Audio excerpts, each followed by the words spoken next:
बुद्धगया महाबोधी महाविहार मुक्त करा। सावनेर येथे शांती मार्चमधून केली राष्ट्रपतींना मागणी। हजारो नागरिकांच्या उपस्थितीत सावनेर नगरीत दुमदुमला भगवान बुद्धांचा जयघोष। बौद्धगया येथील महाबोधी महाविहार मुक्ती लढा देशभर पेटला असून देशातील कानाकोपऱ्यात आंदोलनाचे पडसाद उमटत आहेत। बुधवार दिनांक 12 मार्च 2025 रोजी नागपूर जिल्ह्यातील सावनेर येथे भदंत शीलरक्षित महाथेरो यांच्या नेतृत्वात भव्य शांती मोर्चाचे आयोजन करण्यात आले होते। या मोर्चाला हजारो प्रबुद्ध समाज बांधवांनी उपस्थिती राहिली। या मोर्चाचे उद्देश भगवान गौतम बुद्ध यांचे ज्ञानप्राप्ती स्थानावर सम्राट अशोकाद्वारे बांधण्यात आलेल्या महाबोधी महाविहार जे पूर्णतः दुर्लक्षित झाले आहे।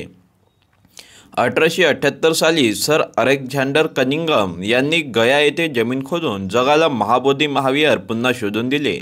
अशा महान स्थानावर भट ब्राह्मणांनी ताबा केला असून त्यांच्या बौद्ध धर्माशी काहीही संबंध नाही।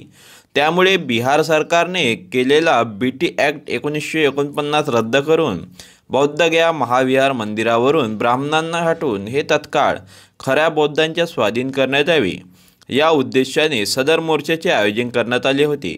या आशयाचे निवेदन राष्ट्रपती द्रौपदी मुर्मू यांना तहसीलदार व उपविभागीय अधिकारी सावनेर यांच्यामार्फत पाठवण्यात आले। यावेळी सावनेर तालुक्यातील व आजूबाजूच्या परिसरातील हजारो नागरिकांनी शांती मार्चमध्ये सहभागी झाले। यावेळी बहुजन समाजातील विविध सामाजिक संघटना व संस्थेचे पदाधिकारी प्रामुख्याने उपस्थित राहून उपस्थितांना मार्गदर्शन केले।